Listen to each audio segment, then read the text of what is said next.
Hi everyone, welcome to my channel. நான் உங்கள் ராகுல். இன்றைக்கி எதை பற்றி பார்க்க போகிறோம்னா, எல்லா டபிள்யூ வியூவர்ஸ்க்கெல்லாம் ஷாக்கிங்காக கொடுக்குற மாதிரி ஒரு நியூஸ் விட்டுருக்காங்க.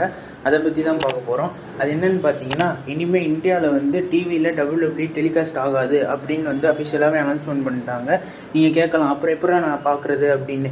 இனிமேல் வந்து நீங்கள் டபிள்யூ பார்க்கணுன்னா நெட்ஃப்ளிக்ஸில் மட்டும்தான் பார்க்க முடியும், பேமெண்ட் பண்ணி தான் பார்க்க முடியும். அதையும் அஃபிஷியலாகவே சொல்லிட்டாங்க.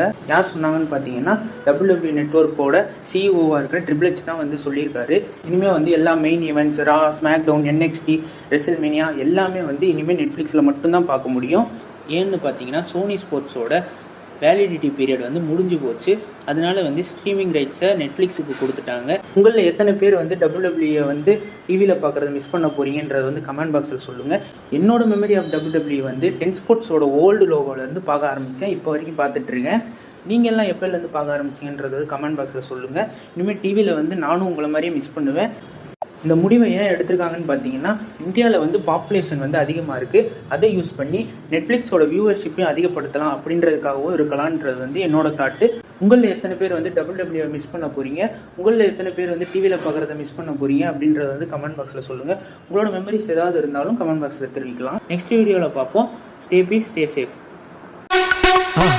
மறக்காம சர்ப்ரைஸ் பண்ணுங்க. தேங்க்யூ.